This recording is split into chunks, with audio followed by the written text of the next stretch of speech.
सभी शिक्षक साथियों को मेरा नमस्कार। जैसा कि आप जानते हैं कि नई राष्ट्रीय शिक्षा नीति, निष्ठा के प्रशिक्षण, समावेशी शिक्षा और शिक्षा के क्षेत्र में आईसीटी का उपयोग हमें अपडेट होने के लिए प्रेरित कर रहे हैं। आपने भी अनुभव किया होगा कि आप सभी बच्चों को एक ही तरीके से नहीं पढ़ा सकते और शायद ऐसा करना भी उचित नहीं है। इसलिए अब हमें शिक्षण अधिगम के कुछ ऐसे अभ्यासों को अपनाने की आवश्यकता पड़ेगी जिससे सभी विद्यार्थियों को चुनौतीपूर्ण अवसर प्राप्त हो सकें, उन्हें सफलता का अनुभव हो तथा वे तनाव मुक्त होकर सीख सकें तथा तकनीकी का उपयोग भी कर सकें। जहाँ तक गणित विषय की बात है, हम सभी जानते हैं कि गणित न केवल हमारे दैनिक जीवन की स्थितियों में मदद करता है बल्कि तर्क, अमूर्त चिंतन और कल्पनाशीलता को भी विकसित करता है। परंतु गणित के प्रति बच्चों के मन में जो भय समाहित है उसे प्रारंभिक स्तर से ही मूर्त प्रणाली के रूप में स्पष्ट कर अमूर्त की ओर ले जाकर ही दूर किया जा सकता है। इसके लिए हम सभी को कुछ न कुछ नया सोचने की आवश्यकता है। जैसा कि हम सभी जानते हैं कि कक्षा 5वीं के बाद विद्यार्थी अंकगणित से तो परिचित हो जाता है, परंतु कक्षा 6 में आते ही उसका सामना बीजगणित से होता है। चर, अचर, संक्रिया का प्रयोग, व्यंजक का निर्माण आदि से जहाँ विद्यार्थी को भय होता है, वहीं विद्यार्थियों को बीजगणित की अवधारणा स्पष्ट करना शिक्षक के लिए भी चुनौतीपूर्ण हो जाता है। इस दिशा में मेरे द्वारा किया गया एक छोटा सा प्रयास मैं आपके समक्ष प्रस्तुत करना चाहती हूँ। चूँकि बीजगणित में बीजीय व्यंजक का निर्माण, उनका हल, जोड़ना, घटाना, गुणा करना एवं गुणनखंड ज्ञात करना सिखाना एक ही वीडियो में संभव नहीं है, इसलिए मैं इसकी श्रृंखला का निर्माण कर रही हूँ ताकि आप बीजगणित की समस्त अवधारणाओं को मात्र गतिविधि के द्वारा भी बच्चों को आसानी से सिखा सकें। इस प्रकार मेरी प्रथम वीडियो में मैं कुछ टूल्स का निर्माण करना और बीजीय व्यंजक का निर्माण करना बताने जा रही हूँ। आइए अब हम बीजगणित की अवधारणा स्पष्ट करने हेतु कुछ टीएलएम का निर्माण करते हैं। इसके लिए हमें आवश्यकता पड़ेगी एक मोटे पुष्ठे की, white page, scissor, black tape या आप किसी भी कलर का टैप यूज़ कर सकते हैं। मेज़र करने के लिए आपको स्केल की आवश्यकता है। ये गत्ते को मैंने मेज़र करके विभिन्न प्रकार की टाइल्सों में काट करके बनाया हुआ है। जैसे आपको ये टाइल्स दिख रही हुई हैं, ये टाइल्स और ये टाइल्स मैंने इनको मेज़र करके बनाया हुआ है। सबसे पहले मैं आपको बताती हूँ, ये टाइल्स इसको मैंने मेज़र किया है 1 सेंटीमीटर और 1 सेंटीमीटर। मैंने लेंथ भी 1 सेंटीमीटर ली है और ब्रेथ भी 1 सेंटीमीटर ली हुई है। जैसे कि ये मान लीजिए मैंने मेज़र करा 1 सेंटीमीटर, इसको भी मेज़र किया 1 सेंटीमीटर। इस प्रकार से ये हमारा स्क्वायर बन गया। तो स्क्वायर है तो ये कितना एरिया कवर कर रहा है, 1 सेंटीमीटर स्क्वायर। यानी ये मेरे एक जो टाइल्स बनाई है वो अपने 1 सेंटीमीटर स्क्वायर की, यानी ये 1 को रिप्रेजेंट कर रही है, ये 1 को रिप्रेजेंट कर रही है। अब हम ये टाइल्स देखते हैं। ये जो टाइल्स मैंने ली हुई है इसको भी मेज़र किया है। ये यहाँ जो मैंने लेंथ में इसको मेज़र किया हुआ है वो मैंने x सेंटीमीटर मेज़र किया हुआ है। अब आप कहेंगे x सेंटीमीटर कैसे? तो चूंकि ये टाइल्स है, ये टीएलएम का जो निर्माण किया जा रहा है वो शिक्षकों के लिए किया जा रहा है, ना कि बच्चों के लिए। तो हम यहाँ पर ये देखेंगे कि हमें कोई भी मेज़र करके हम इसकी लेंथ ले सकते हैं। जैसे कि मैंने इसको मेज़र किया और मान लीजिए मैंने इसको 5 सेंटीमीटर का बनाया हुआ है। मैंने इसकी लेंथ कितनी ली हुई है, 5 सेंटीमीटर, लेकिन मैं उसको मानूंगी कितना, x, और ब्रेथ में उसकी 1 ही लूंगी। ब्रेथ मैंने कितनी ली हुई है, 1 सेंटीमीटर ली हुई है। इस प्रकार से जो हम टाइल्स देख रहे हैं हमारी कैसी है, रेक्टेंगल है। रेक्टेंगल होने के कारण ये कितना एरिया कवर कर रही है, x सेंटीमीटर स्क्वायर। यानी हम इसको x टाइल्स के रूप में रिप्रेजेंट करेंगे। चूँकि हमारा बीजगणित चर और अचर पर आधारित है तो यहाँ हमने अचर के लिए टाइल्स कर लिया हुआ है। ऐसे हम बहुत सारी टाइल्स ले लेंगे जो 1, 2, 3 के रूप में दर्शाई जाएंगी, तो ये हमारे अचर को रिप्रेजेंट करेंगी।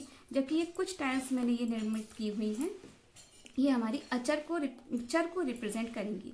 जैसे ये चर x के लिए बनाई हुई है, ये मैंने चर y के लिए बनाई हुई है। इसको मैंने मेज़र करा है y सेंटीमीटर, और ये हमारा 1 सेंटीमीटर, ब्रेथ हमारी 1 सेंटीमीटर है। तो यहाँ हमें याद रखना है कि ये हमारे लिए y है, जबकि हमको मेज़र करके चूँकि कुछ टाइल्सों का निर्माण करना है तो इसकी लेंथ भी हम कुछ मान लेंगे। जैसे मैंने इसको मेज़र करके 6 सेंटीमीटर का बनाया हुआ है, तो ये हमारी टाइल्स से y को रिप्रेजेंट करेगी। सेम इसी प्रकार मैंने इसको मेज़र करके बनाया हुआ 8 सेंटीमीटर का, तो ये हमारा z को रिप्रेजेंट करेगी। तो हमारे चर के लिए ये टाइल्स हो गए x, y, z। अचर के लिए इस प्रकार के टाइल्सों का हम निर्माण कर लेंगे। आप इसमें आराम से मेज़र करके 1-1 सेंटीमीटर का करके इसको काट सकते हैं, या 1 सेंटीमीटर का है फिर यहाँ पर आपने इसको x सेंटीमीटर का काट लिया। तो इसको काटने के बाद इस पर आप वाइट पेस्ट लगाएंगे, वाइट पेस्ट को लगा देंगे एक तरफ, और एक तरफ उसको ब्राउन ही रखेंगे। जैसा कि आप देख रहे हैं मैंने जो टाइल्स बनाई हुई हैं, एक तरफ वाइट है और एक तरफ ब्राउन है, एक तरफ वाइट है और एक तरफ ब्राउन है। ये मैंने इसलिए लिया हुआ है कि जब हम चर अचर का उपयोग करते हैं तो हमारे पॉजिटिव और निगेटिव इंटीजर भी आते हैं। तो ये वाइट के लिए मैं पॉजिटिव साइन के रूप में उपयोग करूंगी और ब्राउन साइड को मैं नेगेटिव साइन के लिए उपयोग करूंगी। यानी जब मुझे -x की आवश्यकता है तो मैं इस तरफ से टाइल्स को रखूंगी। y पॉजिटिव चाहिए तो मैं इस तरफ से रखूंगी, और y मुझे अगर नेगेटिव चाहिए तो मैं ब्राउन साइड से रखूंगी। सेम इसी प्रकार z, ये मेरा -z हो गया। ये हमारे एक घात वाले चर हो गए हैं और ये अचर हो गया है। अब चूंकि हमें बीजगणित में द्विघात वाले चरों की आवश्यकता भी पड़ती है, तो फिर इन्हीं की सहायता से मैंने ये टाइल्स का निर्माण किया हुआ है। ये टाइल्स मैंने, आप देखेंगे ये x है तो इसकी लेंथ भी मैंने x ली हुई है और ब्रेथ भी मैंने x ली हुई है। तो चूंकि लेंथ और ब्रेथ सेम होने के कारण ये हमारा स्क्वायर हो गया, ये हमारा क्या हो गया, स्क्वायर। और ये जो स्क्वायर होने के कारण ये हमारा किसको रिप्रेजेंट करेगा, एक्स स्क्वायर को।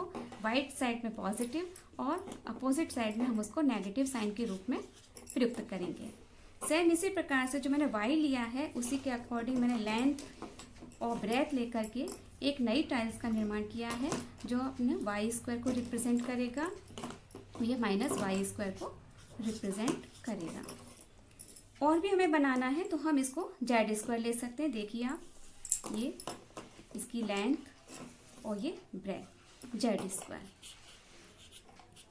अपोजिट साइड में -z²। ये चूंकि टाइल्स हमने बोला था आपको कि ये मेज़र करके हमने x लिया है तो हमें इसको इक्वल ही लेना है। और जब हम इसको अरेंज करेंगे तो भी हमें इस बात का याद रखना है कि x की लेंथ जो है उसको हम x के साथ ही रखेंगे। इसको हम ऐसे भी रख सकते हैं, ऐसे भी रख सकते हैं, परंतु ऐसे नहीं रखेंगे, क्योंकि ऐसा रखने से क्या होगा, ये 1 के बराबर है और ये हमारा 1 2 3 कितना भी 12 है, लेकिन ये 3 के बराबर तो नहीं है ना, क्योंकि ये हमारा चर है x, इसलिए हम इसको हमेशा ऐसे ही रखना है। y के साथ हमको रखना है तो सेम इसी प्रकार से रखना है, इस प्रकार से नहीं रखेंगे। बस जब टाइल्स का उपयोग करेंगे तो हमें इन चीज़ों का ध्यान रखना पड़ेगा। इसके साथ साथ कभी कभार हमें XY की आवश्यकता भी पड़ जाती है, तो मैंने एक और टाइल्स का निर्माण किया है। आप यहाँ देख रहे होंगे ये x के बराबर है और ये y के बराबर, यानी लेंथ हमने ली हुई है y और ब्रेथ ली हुई है x। इस प्रकार से जो हमारा नया टाइल्स कहलाएगा XY। अपोजिट साइड में -XY। सेम टू सेम एक और टाइल्स मैंने निर्मित की हुई है YZ। देखिए आप, ये y और ये z, इसी प्रकार से हम इसको अरेंज करेंगे। ये हमारा है YZ। ये चाहे तो आप बहुत सारी टाइल्सों का उपयोग कर सकते हैं, लेकिन हम जानते हैं कि चर कब किसी भी रूप में हो सकता है, A B C से लेकर X Y Z कुछ भी हो सकता है। तो हम इन्हीं टाइल्सों का उपयोग करके इसको, ये तो हमारा 1 ही रहेगा, इसको हम चाहें तो इसको A के रूप में यूज़ कर सकते हैं, इसको हम B के रूप में यूज़ कर सकते हैं, इसको हम C के रूप में यूज़ कर सकते हैं। तो इन टाइल्सों के उपयोग के द्वारा ही हम काफ़ी कुछ बच्चों को समझा सकते हैं। चलिए अब हम टाइल्स की सहायता से बीजीय व्यंजक का निर्माण करना सीखते हैं। हमारा पहला प्रश्न है x में 5 जोड़ना। यह हमारे लिए चर x है और 5 क्या है, अचर है। टाइल्स का निर्माण कर चुके हैं, जैसे हमने ये चर x टाइल्स का निर्माण किया था। 5 के लिए हमने ये एक की जो टाइल्स बनाई थी, हमें कितनी लेना पड़ेंगी, 5 लेना पड़ेंगी टाइल्स। अब इनको ऐसे अरेंज कर सकते हैं। वाइट साइड लिया हुआ है मैंने, क्योंकि यहाँ 5 हमको जोड़ना है। देखिए मैंने इसको इस तरीके से व्यवस्थित करा है, क्योंकि ये एक ब्रेथ है, यहाँ पर भी सबकी एक ब्रेथ है, तो हम इस तरीके से रख सकते हैं। इसको हम यहाँ पर इस तरीके से अरेंज नहीं करेंगे। ठीक, अब यहाँ जब हमें इसको x में 5 जोड़ना है, यानी इकट्ठा करना है, सम्मिलित करना है, तो हम जोड़ेंगे पूरा सब एक साथ हो जाए। तो जब हम देखते हैं कि एक जैसी राशियां ही आपस में जुड़ती हैं या घटती हैं, तो चूंकि x अलग है, तो यहाँ पर x के लिए हम क्या लिखेंगे,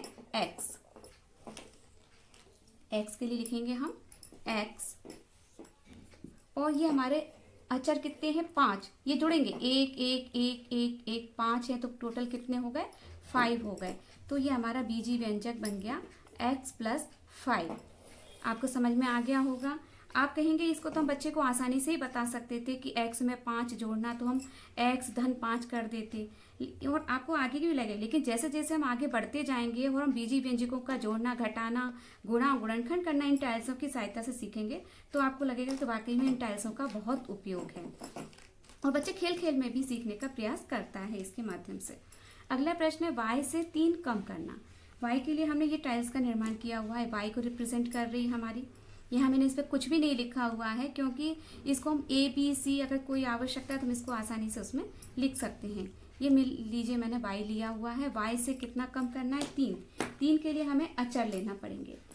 ये 3 अचर ले लिए मैंने, लेकिन हमें इसमें 3 कम करना है, तो यहाँ पर कम करने के लिए हम इसको अपोजिट साइड में रखेंगे, नेगेटिव साइन की तरफ रखेंगे। तो ये जो हमारा है -1 को रिप्रेजेंट कर रहा है, -1 -1 कितने हो गए, -3 हो गए। तो इस प्रकार से ये हमारी टाइल्स किसको बता रही है, -3 को बता रही हैं, और y हमारा किसको बता रहा है, y को ही बता रहा है, ये इसमें आपस में जुड़ेगा नहीं। तो इसको हम किस प्रकार से लिखेंगे, y ये पॉजिटिव है, वही हमारे नेगेटिव साइन के हैं, कितने, 3, तो -3। इस प्रकार से हमारा नया बीजी व्यंजक बन गया y -3। इसके बाद हम जब नए प्रश्न पे जाते हैं, x का 3 से गुणा, यानी x हमारा ये टाइल्स है, इसका हमें क्या करना है, 3 से गुणा करना है। 3, तो 3 से गुणा हम इसमें इस प्रकार तो करेंगे नहीं। 3 से मतलब ये है, हम जानते हैं, इसके लिए बच्चों को थोड़ी सी पहले की भूमिका में आ जाते हैं कि जैसे 2 × 3 लिखा हुआ है, तो इसका क्या मतलब है। तो 2 × 3 का मतलब ये है कि या तो हम 2 को 3 बार जोड़ें, या फिर 3 को हम 2 बार जोड़ें। इस प्रकार से यहाँ पर जो हमारा प्रश्न है, x का 3 से गुणा, यानी x को 3 बार जोड़ना, ये स्पष्ट कर देंगे हम, तो यहाँ बच्चे को स्पष्ट हो जाएगा कि x का 3 गुना करने से मतलब ये है कि x को हमें 3 बार जोड़ना है। अब देखिए इसको आप इस प्रकार रख सकते हैं, ब्रेथ 1 आ रही है, चाहे तो आप इसको इस प्रकार से भी रख सकते हैं, तो यहाँ इसकी लेंथ सेम आ रही है, x आ रही, किसी भी प्रकार से इसको रख सकते हैं। जैसे यानी x यानी x को हमने कितनी बार जोड़ा है, 3 बार जोड़ा है, और ये एक जैसी राशियां हैं तो आपस में जुड़ जाएंगी, 1x 2x और 3x, तो हमारा नया बीजी व्यंजक बन जाएगा 3x। ठीक, इस प्रकार से अब नए प्रश्न पर जाते हैं हम। प्रश्न नंबर 4, x के 2 गुने में 3 कम करना। यहाँ हम क्लियर कर चुके हैं, x का 3 गुने से मतलब क्या हो गया, x को 3 बार जोड़ना। इसी प्रकार x के 2 गुने से मतलब हो गया x को 2 बार जोड़ना, और उसमें से कितने कम करना, 3। तो कम करने के लिए हम ब्राउन साइड लेंगे, ये 3 हमको कम करना है। ये एक जैसी राशियां हैं तो ये जुड़ सकती हैं, घट सकती हैं, तो ये तो हमारा होगा 2x, और ये नेगेटिव साइन में 3 है, -1 कितनी बार, 3 बार, तो ये हमारा -3 हो गया। ये हमारा नया व्यंजक बन गया। इसके बाद थोड़ा कठिन प्रश्न की ओर बना लेते हैं, थोड़ा सा और बढ़ते जाते हैं, आपको जैसा लगे बच्चों के हिसाब से वैसे आप उसको कार्य करते जाएं। y में x के 2 गुना एवं 2 को जोड़ना। अब y मेरे लिए ये है, y में x का 2 गुना, x के 2 गुने से तात्पर्य यही है कि x को 2 बार जोड़ना, और उसमें भी 2 को जोड़ना, तो 2 अब हम कौन से लेंगे, पॉजिटिव साइन वाले लेंगे। तो यहाँ से हमें 3 प्रकार की राशियां दिख रही हैं, ये y है, 1 है, ये x है, 2 है, और ये अचर के रूप में 1 है, ये हमारे पास 2 हैं। तो इसको हम कैसे लिखेंगे, y प्लस 2x प्लस 2, 3 राशियां प्राप्त हो रही हैं। इसके बाद अगला प्रश्न है -x का 3 गुना। अब मैंने थोड़ा सा प्रश्न को कठिनाई की तरफ ले जा रही हूँ। माइनस एक्स का 3 गुना। ये हमने देखा ये एक्स है, पॉजिटिव है, लेकिन हमें यहाँ क्या लेना है, माइनस एक्स, तो अपोजिट साइड लेंगे हम इसकी। अब इसका 3 गुना का तात्पर्य ये है कि माइनस एक्स को हमें 3 बार जोड़ना है, तो हम अपोजिट साइड में लेकर के उसको 3 बार जोड़ेंगे। क्लियर है? ये हम इसको इस प्रकार भी रख सकते हैं और इस प्रकार से भी अरेंज कर सकते हैं। यानी 1 माइनस एक्स, ये माइनस एक्स, 1 माइनस एक्स, कुल कितने हो गए, 3 हो गए। कितने हो गए, माइनस 3x। इस प्रकार से हमारा जो बीजीय व्यंजक निर्मित हुआ वो हमारा हो गया माइनस के 3x। बीजीय व्यंजकों के निर्माण के बाद अब यहाँ पर हम बच्चों से इसके एकपदी, द्विपदी और त्रिपदी होने की चर्चा भी कर सकते हैं। जैसा कि हम उनको बताते हैं कि कोई भी संक्रिया प्लस माइनस के द्वारा जब वो जुड़ते हैं तो एकपदी, द्विपदी या त्रिपदी हो जाते हैं। बच्चों को स्पष्ट नहीं हो पाता है। यदि हम इनको ये बताएं कि जैसे यहाँ पर x था और यहाँ पर कितने, ये 5 थे अपने, ये 5, यहाँ कितने प्रकार की चीजें उपयोग हुई हैं समान। तो एक तो x हुआ है और ये अपना एक वाला हुआ है, यानी कितने हुए पद, 2 पद हुए। यदि हम बच्चे को बता सकते हैं ये हमारा कैसा है, द्विपदी है।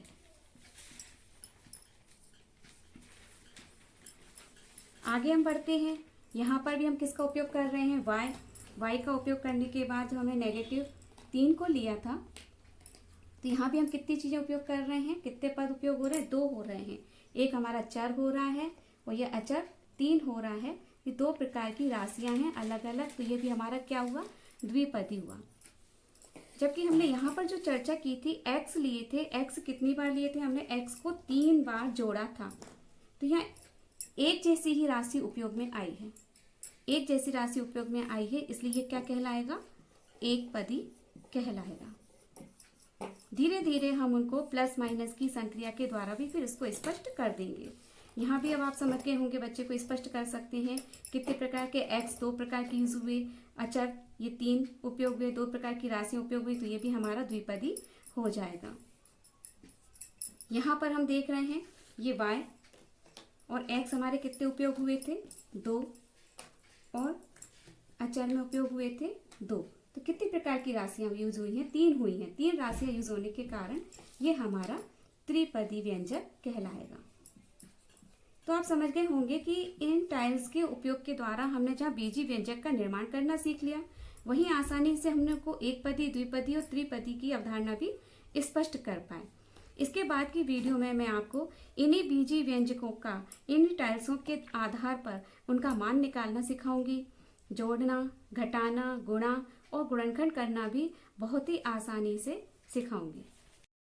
यदि आपको मेरी वीडियो पसंद आई हो तो इसे ज़्यादा से ज़्यादा लाइक और शेयर करें तथा मेरे चैनल को सब्सक्राइब करें।